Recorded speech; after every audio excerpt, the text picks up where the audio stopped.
ইন্নাহু লাকাউলু রাসূলিন কারীমিন যী কুওয়া, এই ফেরেশতা হচ্ছেন অনেক শক্তিশালী ফেরেশতা। যী কুওয়াতিন ইনদা যিল আরশি মাকিন, আরশওয়ালা মহান রব্বুল আলামিনের কাছে এই ফেরেশতার রয়েছে বিশেষ মর্যাদার আসন, বিশেষ মর্যাদার স্থান। আজকে যদি আপনার এলাকার কোন লোকের একটা বিশেষ মর্যাদা, বিশেষ অবস্থান থাকে বাংলাদেশের প্রধানমন্ত্রীর কাছে, আপনারা কি মনে করেন এই লোকটাকে সবাই সম্মান দিবে কি দিবে না? সবাই সম্মান দিবে। আল্লাহ বলেন জিবরাইল আলাইহিস সালাতু ওয়াস সালামের বিশেষ মর্যাদা, বিশেষ অবস্থান রয়েছে স্বয়ং আরশওয়ালা মহান রব্বুল আলামিনের নিকটে। বলেন সুবহানাল্লাহ। এরপরে আল্লাহ রাব্বুল আলামিন বলতেছেন মুতাইন সাম্মা আমিন, এ দুনিয়ার মানুষেরা জানিয়ে রাখো যেই ফেরেশতা দিয়া আমি আল্লাহ এই কোরআনকে আমার নবী মুহাম্মদুর রাসূলুল্লাহর নিকট প্রেরণ করেছি, ওই ফেরেশতা হচ্ছেন আল্লাহর নিকট সম্মানিত ফেরেশতা। ওই ফেরেশতা হচ্ছেন সমস্ত মখলুকের উপর সবচেয়ে শক্তিশালী ফেরেশতা। ওই ফেরেশতার বিশেষ বিশেষ স্তর রয়েছে মহান রব্বুল আলামিনের কাছে। শুধু কি তাই, এমন নয়, মুতাইন সাম্মা আমিন, আসমানের উপরে ওই ফেরেশতা সমস্ত ফেরেশতাদের উপরে নিস্তরদারি করেন। সমস্ত ফেরেশতারা এক বাক্যে তার কথা মান্যত করে। সমস্ত ফেরেশতা এক বাক্যে তার কথা মানে। সমস্ত ফেরেশতার হচ্ছেন তিনি সরদার, সাম্মা আমিন, এবং আল্লাহ রাব্বুল আলামিনের কাছে তিনি বিশ্বস্ত। মুহতারাম উপস্থিতি, আমি যেই কথা বলতে চাচ্ছি, এই ফেরেশতার সাথে হচ্ছে কোরআনের নিসবত। তাহলে দেখা গেল যেই ফেরেশতার সাথে কোরআনের সম্পর্ক, এই ফেরেশতা সবচেয়ে সম্মানিত, সবচেয়ে মর্যাদা অধিকারী ফেরেশতা। যেই রাসূলের সাথে কোরআনের সম্পর্ক, দেখা গেল এই রাসূলও সমস্ত আম্বিয়া কেরামের সরদার, সমস্ত রাসূলদের সরদার, সমস্ত সৃষ্টিগুলোর উপর তার মর্যাদা। সুবহানাল্লাহ। এবার আসুন, যেই ভূখণ্ডে আল্লাহর জমিনের যেই অংশে কোরআন নাজিল হইল, এই অংশটার মর্যাদা কেমন? আমরা অবশ্যই জানি মক্কা এবং মদিনায় এই দুইটা ভূখণ্ডেই বিশেষভাবে কোরআন নাজিল হয়েছে। মুহতারাম উপস্থিতি, দুনিয়ার কোন স্থান, কোন ভূখণ্ডের মর্যাদা কি মক্কার মদিনার সমান হতে পারে? আমার সাথে একটু কথা বলেন, সমান হতে পারে? কখনো সমান হতে পারে না।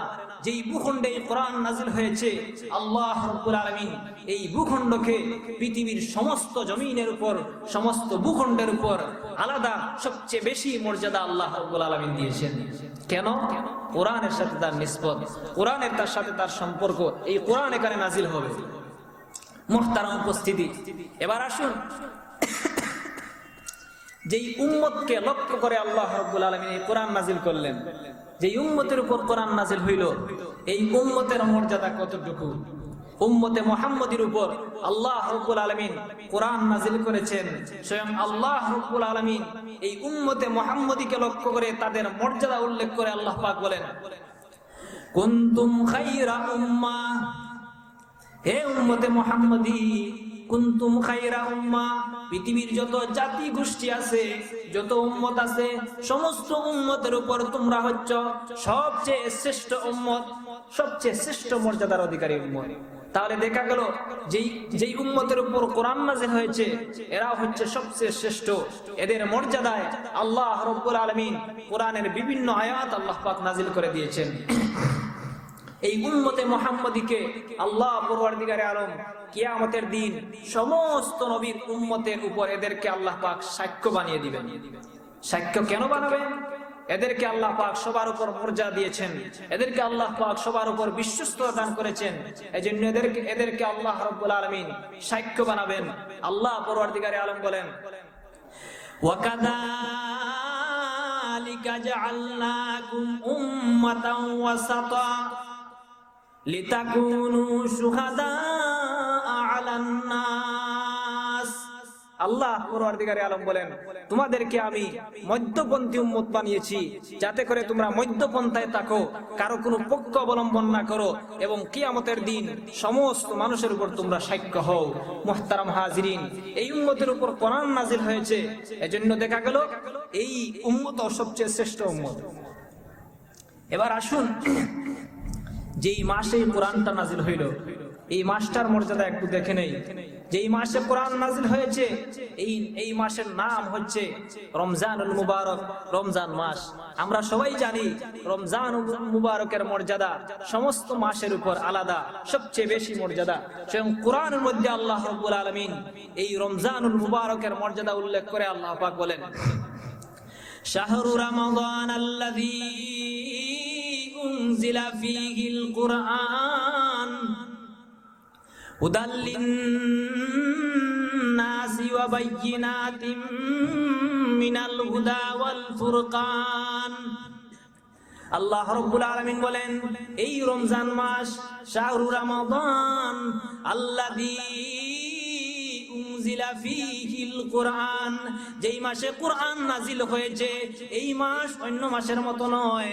এই মাসের মর্যাদা সমস্ত মাসের উপরে তো বেশি, চন্দ্রের মর্যাদা সমস্ত তারকারাজির উপর যত বেশি, এই মাসের মর্যাদা সমস্ত মাসের উপর সবচেয়ে বেশি। এই মাসকে আল্লাহ পাক এত মর্যাদা দান করেছেন। আপনারা জানেন, রমজান মাসে কোনো বান্দা যদি একটা নফল ইবাদত করে, তার সেই ইবাদতের মর্যাদা এত বেশি দেওয়া হয়, এই ইবাদত ফরজ ইবাদতের সমতুল্য হয়ে যায়। সুবহানাল্লাহ। কেন? এই মাসকে আল্লাহ পাক মর্যাদা দিয়েছেন। কেন মর্যাদা দিয়েছেন? এই মাসের সাথে কোরআনের নিসবত, কোরআনের সম্পর্ক। একটা রাত্রিতে আল্লাহ রাব্বুল আলামিন এই কোরআন একসাথে লৌহে মাহফুজ থেকে আল্লাহ পাক সামায়ে দুনিয়া, যে আসমান আমরা দেখতে পাই, এই আসমানে একসাথে আল্লাহ পাক এই কোরআন নাজিল করেছেন। এই রাত্রিটার নাম হচ্ছে লাইলাতুল কদর। এই রাত্রির নিসবত, রাত্রির সম্পর্ক যেহেতু আল্লাহর সাথে হয়ে গেছে, তাহলে আমরা একটু দেখি এই রাত্রির মর্যাদা কতটুকু। এই রাত্রির মর্যাদা উল্লেখ করতে গিয়ে স্বয়ং রব্বুল আলামিন কোরআনের মধ্যে একটা সূরা নাজিল করে দিয়েছেন। আওয়াজ দিয়ে বলেন সুবহানাল্লাহ। আর একটু আওয়াজ দিয়ে বলেন সুবহানাল্লাহ। আল্লাহ রব্বুল আলামিন যেই রাত্রিতে কোরআন নাজিল হয়েছে, এই রাত্রির মর্যাদা উল্লেখ করতে গিয়ে বলেন, ইন্না আনজালনাহু ফি লাইলাতিল কদর ওয়া মা আদরাকা মা লাইলাতুল কদর লাইলাতুল কদরি খায়রুম মিন আলফি শাহর। আল্লাহ রাব্বুল আলামিন বলেন, ইন্না আনজালনাহু ফি লাইলাতুল কদর, আমি আল্লাহ এই কোরআন নাজিল করেছি লাইলাতুল কদরে, কদরের রাত্রিতে।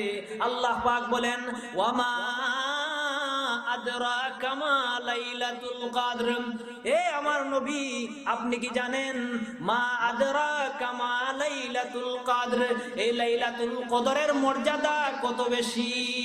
নবীকে আল্লাহ পাক জিজ্ঞাসা করতেছেন, আপনি জানেন লাইলাতুল কদরের মর্যাদা কত বেশি? কেন প্রশ্ন করতেছেন? মুফাসসিরিনেরা উল্লেখ করেন, যাতে করে এই লাইলাতুল কদরের মর্যাদা ভালো করে বোঝানো যায়, এজন্য প্রশ্ন করে তার দৃষ্টি আকর্ষণ করে বলতেছেন যে আপনি কি জানেন এই লাইলাতুল কদরের মর্যাদা কতটুকু? এরপরে স্বয়ং রব্বুল আলামিন লাইলাতুল কদরের মর্যাদা উল্লেখ করতেছেন, লাইলাতুল কদরি খায়রুম মিন আলফি শাহর। লাইলাতুল কদরের মর্যাদা হচ্ছে এত বেশি, লাইলাতুল কদরি খায়রুম মিন আলফি শাহর, 1000 মাসের চেয়ে এই একটা রাত্রির মর্যাদা আল্লাহর নিকট অনেক অনেক বেশি। বলেন সুবহানাল্লাহ। 1000 রাত্রির চেয়ে এক রাত্রির মর্যাদা আল্লাহর নিকট 1000 গুণ বেশি। সুবহানাল্লাহ। এই রাত্রির মর্যাদা এত বেশি কেন হলো? এই রাত্রিতে এই কোরআন একসাথে নাজিল হয়েছে। সুবহানাল্লাহ। তাহলে এই কোরআনের নিসবত যে রাত্রির সাথে হলো, এই রাত্রিটাও মর্যাদা। এবার আসুন, এই কোরআনের নিসবত দুনিয়ার যেই মানুষের সাথে হয়, তার মর্যাদাটা কেমন হয়? আল্লাহ পাক বলেন, এই কোরআন যারা শিক্ষা দিবে, যেই শিক্ষকের সাথে কোরআনের সম্পর্ক হয়ে যাবে, যিনি কোরআনের শিক্ষক হয়ে যাবেন, তার মর্যাদা কতটুকু? আর যেই লোকটা এই কোরআনের শিক্ষার্থী হয়ে যাবে, যেই শিক্ষার্থীর সম্পর্কটা কোরআনের সাথে হয়ে যাবে, এই শিক্ষার্থীর মর্যাদাটা কতটুকু জনাবে রাসূল করিম সাল্লাল্লাহু আলাইহি ওয়াসাল্লাম ইরশাদ করেন, খায়রুকুম মান তাআল্লামাল কুরআন ওয়া আল্লামা। এ আমার উম্মতেরা শুনিয়া রাখো, দুনিয়ার সমস্ত মানুষের উপর ওই শিক্ষকের মর্যাদা সবচেয়ে বেশি যেই শিক্ষক কোরআন শিক্ষা দিয়ে থাকেন, যিনি কোরআনের শিক্ষক হয়ে যাবেন। কোরআনের শিক্ষক, যে শিক্ষকের সম্পর্ক কোরআনের সাথে হয়ে যাবে, তিনি কোরআনের শিক্ষক। আমার আপনার নবী জনাবে মুহাম্মদুর রাসূলুল্লাহ সাল্লাল্লাহু আলাইহি ওয়াসাল্লাম বলেন, দুনিয়ার সমস্ত মানুষের উপর ওই শিক্ষকের মর্যাদা সবচেয়ে বেশি। যে কোরআন শিক্ষা অর্জন করবে, যে শিক্ষার্থীর সম্পর্ক হয়ে যাবে কোরআনের সাথে, তার মর্যাদা কতটুকু? আল্লাহ রাসূল বলেন ওয়া আল্লামাহু, যে কোরআন শিক্ষা অর্জন করবে সমস্ত শিক্ষার্থীদের উপর তার মর্যাদা সবচেয়ে বেশি। সুবহানাল্লাহ। হাদিস শরীফের মধ্যে উল্লেখ রয়েছে, আল্লাহর যে বান্দা তার সন্তানকে কোরআন শিক্ষা দেওয়ার জন্য মাদ্রাসার মধ্যে শিক্ষা কোরআনের প্রতিষ্ঠানের মধ্যে প্রেরণ করবে, ওই সন্তানটা যখন কোরআনের শিক্ষা অর্জন করবে, ওই সন্তানটা যখন কোরআনের শিক্ষা অর্জন করতে থাকবে, এমত অবস্থায় যদি এই সন্তানটা মৃত্যুবরণ করে, তাহলে আল্লাহ রাব্বুল আলামিন এই সন্তানটাকে শাহাদাতের মর্যাদা দান করবেন। বলেন সুবহানাল্লাহ। এই সন্তানটা যখন কোরআনের শিক্ষা অর্জন করবে, তখন আল্লাহ রাব্বুল আলামিন কিয়ামতের দিন তার মাতা পিতাকে এত মর্যাদা দান করবেন। আল্লাহর রাসূল বলেন, তার মা এবং পিতা, তার মাতা এবং পিতা, মাতার মধ্যে আল্লাহ রাব্বুল আলামিন কিয়ামতের দিন এত বেশি আলোর অধিকারী মুকুট আল্লাহ পাক পরাইয়া দিবেন, যেই মুকুটের আলো হতে হবে এত বেশি, আল্লাহর নবী বলেন এই সূর্যের আলোর চেয়ে সেই মুকুটের আলো 1000 গুণ বেশি থাকবে। বলেন সুবহানাল্লাহ।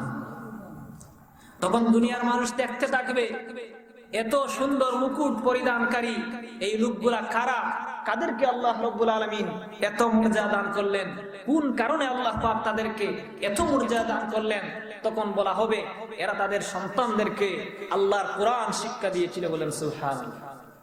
এরপরে আল্লাহর নবী সাহাবায়ে কেরামদেরকে প্রশ্ন করে বলেন, হে আমার সাহাবা, তোমরা কি মনে করো যেই সন্তান কোরআন শিক্ষা অর্জন করার কারণে তার মাতা পিতাকে কিয়ামতের দিন এত সম্মান দেওয়া হলো, এই সন্তান যে কোরআন শিক্ষা অর্জন করেছে তাকে কতটুকু সম্মান দিতে হবে? সেই কথা কি আর ব্যাখ্যা করে বোঝানোর দরকার আছে? দরকার নেই। আল্লাহ রাব্বুল আলামিন কোরআনের শিক্ষার্থীকে কিয়ামতের দিন এইভাবে মর্যাদা দান করবেন। দুনিয়াতে যখন কোরআনের শিক্ষার্থী যখন সে প্রতিষ্ঠানের দিকে আসতে থাকে, যে যখন কোরআন শিক্ষা অর্জন করার জন্য ঘর থেকে বের হয়, আল্লাহর নবী পরিষ্কারভাবে ইরশাদ করেছেন, লা তাদাউ আজনিহাতাহা রিদান লিতালিবিল জান্নাহ। ফেরেশতারা তখন তাদের ওই সমস্ত কোরআনের শিক্ষার্থীদের সন্তুষ্টি অর্জনের জন্য তাদের তাদের পায়ের নিচে বিছিয়ে দিয়ে থাকেন। বলেন সুবহানাল্লাহ। কোন কোন রিওয়ায়াতের মধ্যে এসেছে ওই সমস্ত তালিবুল ইলম যারা কোরআনের শিক্ষা অর্জন করার জন্য বের হয়, তারা যখন রাস্তা দিয়ে হাঁটে তখন ফেরেশতারা রাস্তার এক পাশে দাঁড়িয়ে থাকে, যাতে করে তাদের সম্মান প্রকাশ পায়, ওই সমস্ত কোরআনের শিক্ষার্থীদের মর্যাদা প্রকাশ পায় এবং তাদের সাথে যাতে কোনো বেয়াদবি না হয়, তারা রাস্তার পাশে দাঁড়িয়ে থাকে। সুবহানাল্লাহ। মুহতারাম হাজিরিন, আমি যেই কথা বলতে চাচ্ছিলাম, এই হচ্ছে কোরআনের মর্যাদা, এই হচ্ছে কোরআনের সম্পর্ক। যার সাথে সম্পর্ক হয় কোরআন তাকে জিরো থেকে হিরো বানিয়ে ছাড়ে, যার সাথে কোরআনের নিসবত হয় সেই মহান। এটা হচ্ছে কোরআনের বৈশিষ্ট্য। আল্লাহ রাব্বুল আলামিন কোরআনের মধ্যে এই বৈশিষ্ট্য রেখে দিয়েছেন। তাহলে এই যে মজলিসের মধ্যে আমরা বসলাম, এই মজলিস কি গানের মজলিস? গান গাওয়ার জন্য কি এই মজলিসের আয়োজন করা হয়েছে, নাকি কোরআনের কথা বলার এবং শোনার জন্য আয়োজন করা হয়েছে? তাহলে এই মজলিসের মর্যাদা আল্লাহর দরবারে আছে কিনা? একটু আওয়াজ দিয়ে বলেন, এই মজলিসের মর্যাদা আল্লাহর দরবারে আছে কিনা?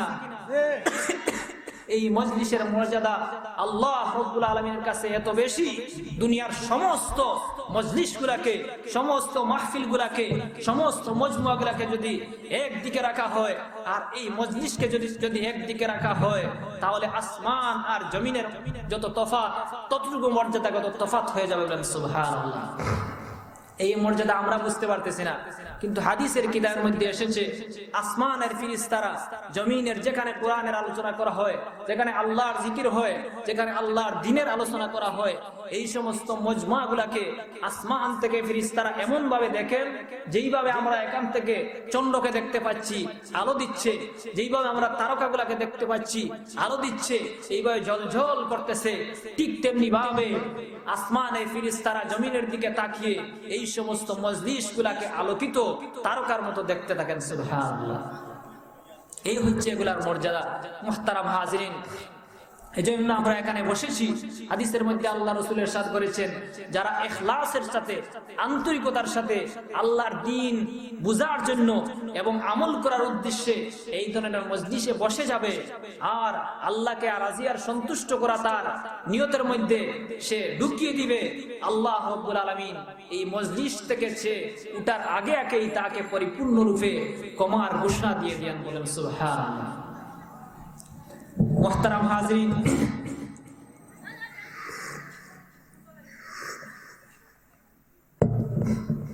আমরা এই মাহফিলে বসার তৌফিক লাভ করেছি, সুযোগ লাভ করেছি, এটা আমাদের সৌভাগ্য। আমরা আবারও অন্তরের অন্তঃস্থল থেকে উচ্চ আওয়াজে আল্লাহ রাব্বুল আলামিনের শুকর আদায় করে আলহামদুলিল্লাহ। আর একটু আওয়াজে আলহামদুলিল্লাহ। আমি আপনাদের সম্মুখে পবিত্র কোরআনুল কারীমের একটা সূরার প্রথমাংশের 4খানা আয়াতে কারিমা তিলাওয়াত করেছি। সূরাটির নাম হচ্ছে সূরাতুর রহমান। আর রহমান সূরা বলে আমরা সবাই জানি। এই আর রহমান সূরার প্রথমাংশের 4খানা আয়াতে কারিমা তিলাওয়াত করেছি। এই আয়াতগুলোর মাধ্যমে আমি আপনাদের সম্মুখে সেই আলোচনাটি করতে চাচ্ছি যে আল্লাহ রাব্বুল আলামিন আমাদেরকে দুনিয়াতে সবচেয়ে বড় নিয়ামত কি দিয়েছেন এবং আমরা সেই নিয়ামতের কতটুকু শুকর আদায় করছি, সেই বিষয়টা যাতে আমরা অনুধাবন করতে পারি। আমি আমার সেই মূল বক্তব্যে যাওয়ার পূর্বে সূরাতুর রহমানের প্রাসঙ্গিক কিছু কথা আপনাদের সম্মুখে তুলে ধরতে চাচ্ছি। মুফাসসিরিনে কেরাম উল্লেখ করেন, সূরাতুর রহমান যখন নাজিল হয় তখন কাফিরদের কিছু কথা আলোচনা পর্যালোচনা চলছিল, ওইগুলার জবাব দিয়ে আল্লাহ রাব্বুল আলামিন এই সূরাটি নাজিল করেছেন।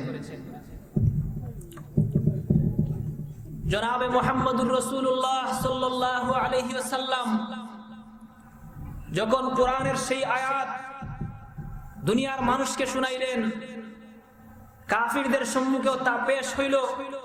আল্লাহ রাব্বুল আলামিন বলতেছেন, উলিদুল্লাহ আবিদুর রহমান।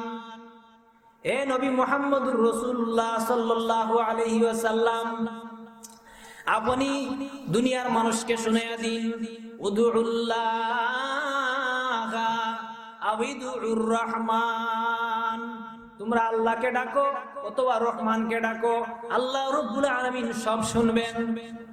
এই কথা বলার সাথে সাথেই কাফিররা তামাশা করতে লাগলো, আর সুযোগ বুঝে তারা এই কথার বিস্তার ঘটাতে লাগলো যে আমরা তো অনেক খোদার উপাসনা করি, দেখো আস্তে আস্তে মুহাম্মদও আমাদের কথার মধ্যে চলে আসতেছে। কিভাবে? যে সে এতদিন বলেছে এক আল্লাহর ইবাদত করতে হবে, সে আজকে সেও বলতেছে রহমানেরও ইবাদত করতে হবে। তাহলে আমরা যেইভাবে একাধিক খোদার উপাসনা করি, আস্তে আস্তে সেও আমাদের কথায় আসতেছে। বলেন নাউজুবিল্লাহ। তাছাড়া তারা আরো কিছু কথা বলতে লাগলো যে যাই হোক আল্লাহকে তো চিনলাম, রহমান আবার কেঠা, তার ইবাদতের কথাও মুহাম্মদ বলতেছে। এই সবগুলা কথার একত্রিত জবাব দিয়ে আল্লাহ পরওয়ারদিগার আলম সূরাতুর রহমান নাজিল করে দিয়ে বলেছেন, আর রহমান আল্লামাল কুরআন খালাকাল ইনসানা আল্লামাহুল বায়ান। আল্লাহ রাব্বুল আলামিন বলেন, এ দুনিয়ার মানুষেরা শুনিয়া রাখো, মূলত রহমান একজন, আল্লাহ আরেকজন এমন না, বরং রহমান হচ্ছেন ওই সত্তা আল্লাহ রাব্বুল আলামিন যেই সত্তা, তিনি হচ্ছেন রহমান। রহমান হচ্ছে তার গুণবাচক নাম, রহমান হচ্ছে তার বৈশিষ্ট্যমূলক সিফতি নাম। রহমান আল্লাহ রাব্বুল আলামিনেরই নাম। তিনি এই রহমান নামে তার পরিচয় দিয়েছেন। কেন দিয়েছেন? কারণ রহমান শব্দের অর্থ হচ্ছে দয়াবান। আল্লাহ রাব্বুল আলামিন দুনিয়ার মানুষের উপর অসংখ্য অগণিত দয়া সব সময় করে যাচ্ছেন। এই দয়া মানুষ আল্লাহর কাছ থেকে পাচ্ছে। আল্লাহ রাব্বুল আলামিন হচ্ছেন সেই দয়ার অধিকারী। আল্লাহ রাব্বুল আলামিন যে এত দয়ার অধিকারী, এই জিনিসটা দুনিয়ার মানুষ কিভাবে বুঝবে? এই বুঝার জন্যই রব্বুল আলামিন দুনিয়ার মানুষকে এই রহমান নামে তার পরিচয় দিয়েছেন। এরপরে সূরাতুর রহমানের ভিতরে আল্লাহ রাব্বুল আলামিন তার অসংখ্য অগণিত দয়ার বর্ণনা দিয়েছেন। বলেন সুবহানাল্লাহ। আল্লাহ পাক বলতেছেন রহমান মূলত আলাদা কোনো সত্তা নয়, বরং আল্লাহ যিনি রহমানও হচ্ছেন তিনি। দুনিয়ার মানুষের মধ্যেও এই প্রচলন রয়েছে, মানুষের অনেক সময় আসল নাম একটা থাকে, কিন্তু সে যখন একটা গুণ অর্জন করে, সে যখন একটা বৈশিষ্ট্য অর্জন করে, তখন মানুষ অনেক সময় তাকে সেই বৈশিষ্ট্যের তার সাথে সম্পৃক্ত করে এই নামে তাকে ডাকতে থাকে। আপনার ছেলের নাম আব্দুল্লাহ, এই আব্দুল্লাহ যখন কোরআনের হাফিজ হয়ে গেছেন, এবার এলাকার মানুষ তাকে হাফিজ সাহেব ডাকেন। তাই বলে কি আপনি বলবেন যে আব্দুল্লাহ একজন, হাফিজ সাহেব কি আরেকজন? বরং আব্দুল্লাহর এই বৈশিষ্ট্য, যেহেতু তিনি কোরআন হিফজ করেছেন, অতএব তার নাম হয়ে গেছে হাফিজ। আপনার ছেলে যখন ডাক্তারি বিদ্যা অর্জন করেছেন, এবার সমাজের লোক তাকে ডাক্তার সাহেব ডাকে। এই বলে কি এই আব্দুল্লাহ সাহেব এবার ডাক্তার সাহেব হয়েছেন? এবার কি আব্দুল্লাহ একজন ডাক্তার আরেকজন? না। ঠিক তেমনি ভাবে আল্লাহ রাব্বুল আলামিন যেই সত্তা, তার দয়া আর মায়া প্রকাশের জন্য দুনিয়ার মানুষের সম্মুখে তিনি তার সেই গুণবাচক নাম রহমান উল্লেখ করেছেন। মুহতারাম উপস্থিতি, এই রহমান শব্দ উল্লেখ করে আল্লাহ রাব্বুল আলামিন দুনিয়ার মানুষকে তার দয়ার দিকে আহ্বান করেছেন, তার মায়ার দিকে মানুষের দৃষ্টি আকর্ষণ করেছেন। আল্লাহ রাব্বুল আলামিন যে কত দয়াবান, আল্লাহ রাব্বুল আলামিন যে কত মেহেরবান, এই জিনিসগুলো আল্লাহ পাক দুনিয়ার মানুষের সম্মুখে পেশ করেছেন। মুহতারাম উপস্থিতি, আল্লাহ রাব্বুল আলামিনের দয়া আর মায়া কতটুকু সেই বিষয়ে আমাদের জানা আছে? সেই বিষয়কে আমরা গণনা করে শেষ করতে পারবো? আল্লাহ রাব্বুল আলামিনের দয়া আর মায়াই এই পৃথিবীতে আমরা টিকে আছি, এই দুনিয়াতে আমরা এসেছি। এই দুনিয়া থেকে আবার আল্লাহ পাকের দয়া আর অনুগ্রহ নিয়ে দুনিয়া থেকে যেতে হবে।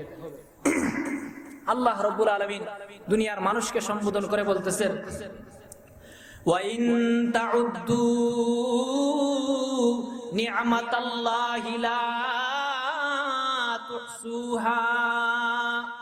এ দুনিয়ার মানুষেরা, ওয়াইন তাউদ্দু, যদি তোমরা গণনা করতে যাও, নি'মাতাল্লাহি, আল্লাহ রাব্বুল আলামিনের দয়া আর মায়াকে, লা তুহসুহা, না না, তোমাদের পক্ষে সম্ভব হবে না।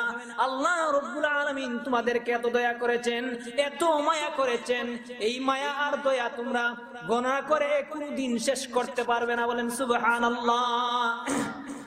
একটা উদাহরণ দেই মুহতারাম উপস্থিতি, আল্লাহ পাক আমাদেরকে যেই দয়া আর মায়া করছেন, যেই অনুগ্রহ আল্লাহ পাক আমাদের উপর দিচ্ছেন, এর মধ্য থেকে সাধারণ একটা অনুগ্রহ যেটা আমরা হিসাবই করি না, এই অনুগ্রহের নাম হচ্ছে বাতাস। বলেন সুবহানাল্লাহ। বলেন তো, আমরা প্রতিটা মুহূর্তে যে অক্সিজেন নিয়ে থাকি, যেই বাতাস আমরা গ্রহণ করে থাকি, প্রতি মুহূর্তে প্রতি মিনিটে আমরা কতবার সেই বাতাস আমরা গ্রহণ করি, সেই বাতাস আমরা ভিতরে নেই আবার বাহির করি, তাকে আমরা গণতে পারবো? তাকে আমরা গণতে পারবো? আমার সাথে কথা বলেন, গণতে পারবো? গণতে পারবো না। তাহলে প্রতিটা মুহূর্তে এই বাতাস আমরা অসংখ্য অগণিত বার গ্রহণ করতেছি। এই বাতাস কত বড় নিয়ামত, আমরা কি একটু চিন্তা করেছি? এই বাতাসটা যদি কিছু সময়ের জন্য আল্লাহ পাক আপনার কাছ থেকে উঠাইয়ে নিয়ে যান, যে এখন আর তোমাকে বাতাস গ্রহণের সুযোগ দিব না, তুমি বাতাস ভিতর থেকে বাহির করছো আর নিতে পারবা না, তাহলে বলেন তো কি হবে? সমস্ত বাহাদুরি কোথায় যাবে? সমস্ত শক্তি, সামর্থ্য, বাহাদুরি আর পহলোয়ানি মুহূর্তের মধ্যে সব নিঃশেষ হয়ে যাবে। অতএব এই বাতাস এত বিরাট নিয়ামত, যেই নিয়ামতকে আমরা প্রতিটা মুহূর্তে, যেই নিয়ামতের অভাবে আমাদের জীবন চলে যাবে, জীবন নিঃশেষ হয়ে যাবে, সেই বাতাসটা আমরা প্রতিটা মুহূর্তে অসংখ্য অগণিতবার বুক করছি। যতদিন আমরা দুনিয়াতে থাকবো এই বাতাস বুক করতেই থাকবো। যখন আমাদের বাতাস শেষ হয়ে যাবে, দুনিয়া থেকে আমরা চলে যাব, তাহলে এই বাতাস আপনি গণে শেষ করতে পারবেন? এই একটা কথা বললাম, এছাড়া অসংখ্য অগণিত নিয়ামত আল্লাহ রাব্বুল আলামিন আমাদেরকে দিচ্ছেন। আমরা যদি একটু চিন্তা করি, আমরা যেই খাবার দাবার আহার করে থাকি, যেই দানা, যেই চাউল থেকে আমরা ভাত তৈরি করি, এই ভাত খেয়ে আমরা বেঁচে থাকি, এই চাউলটা আমরা যে আহার করে থাকি, এই চাউল কোথা থেকে আসে আমরা কি একটু চিন্তা করেছি কখনো? এই চাউল কোথা থেকে আসে? দুনিয়ার সমস্ত বিজ্ঞানীরা যদি একত্রিত হয়ে গবেষণা করে আর আল্লাহর দেওয়া কোন উপকরণ ব্যতীত একটা চাউল বানিয়ে আপনার জীবন রক্ষা করার জন্য আপনার সামনে পেশ করতে চায়, কখনো সম্ভব হবে না। বলেন ঠিক না বেঠিক? সমস্ত বিজ্ঞানীরা যদি একত্রিত হয়, আল্লাহর দেওয়া উপকরণ, যেই উপকরণ আল্লাহ রাব্বুল আলামিন জমিন থেকে এই দানের সরার ভিতরে আল্লাহ পাক আমাদের জন্য দিয়ে থাকেন, এই উপকরণ ব্যতি রেখে আপনার আমার জীবন রক্ষা করার জন্য একটা চাউল আমাদের সম্মুখে যদি তারা পেশ করার চেষ্টা করে, সম্ভব হবে না। তাহলে এই চাউলটা আল্লাহ রাব্বুল আলামিন জমিন থেকে, মাটির ভিতর থেকে, বিভিন্ন শস্যের ভিতর থেকে অনেক উপকরণকে একত্রিত করে আল্লাহ রাব্বুল আলামিন তার কুদরতিভাবে অত্যন্ত রিপেয়ারিং এর সাথে উন্নত পর্যায়ে আমাদের সম্মুখে পেশ করেছেন। এইগুলা আমরা খাই, এইগুলার উপর ভিত্তি করে আমাদের জীবন চলে, আমরা বেঁচে থাকি। এই ধরনের অসংখ্য গণিত নিয়ামত, এই নিয়ামতগুলো আমরা চিন্তা করেছি? আল্লাহ পরওয়ারদিগারে আলম বলেন, ওয়া ইন তাউদ্দু নি'মাতাল্লাহি লা তুহসুহা।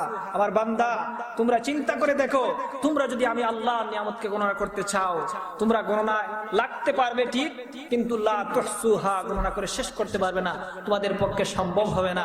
মুহতারাম উপস্থিতি, এরপরে আমরা আল্লাহ পাকের নাশুকরি করে থাকি, এরপরে আল্লাহ পাকের নাফরমানি করে থাকি। নাফরমানি করার পরেও আল্লাহ পাক অনবরত আমাদেরকে নিয়ামত দিয়ে যাচ্ছেন, অনবরত আল্লাহ পাকের অনুগ্রহ আমাদের উপর আছেই, বিরাজমান আছেই।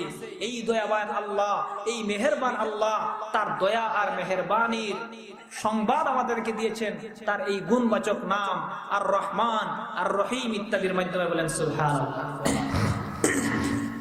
সূরাতুর রহমানের ভিতরে আল্লাহ পরওয়ারদিগারে আলম তার এই দয়া প্রকাশক নাম দিয়ে শুরু করে তার ভিতরে আল্লাহ পাকের অসংখ্য নিয়ামতগুলোর বর্ণনা দিয়েছেন। এই প্রত্যেকটা নিয়ামতের বর্ণনা দিতে গিয়ে কিছুক্ষণ পরপরই আল্লাহ পাক দুনিয়ার মখলুক, বিশেষ করে মানব আর দানবকে সম্বোধন করে আল্লাহ পাক বলেছেন, ফাবিআইয়ি আলাই রাব্বিকুমা তুকাদ্দিবান। এ দুনিয়ার মানব আর দানব, ফাবিআইয়ি আলাই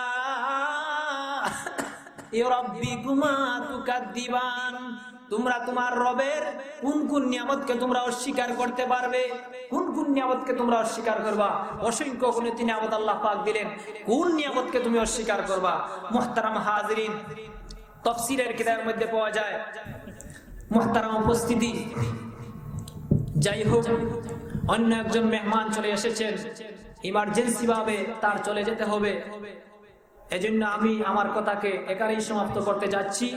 যেই কথাগুলা বলা হলো, আল্লাহ রাব্বুল আলামিন যেন আমাদেরকে আমলের তৌফিক দান করেন, আমাদের বাকি জিন্দেগি যেন কোরআনের সাথে নিসবত করার, কোরআনী দরসকার সাথে নিসবত করার তৌফিক দান করেন। সকলে বলি আমিন। ওয়া আখিরু দাওয়ানা আলহামদুলিল্লাহি রাব্বিল আলামিন।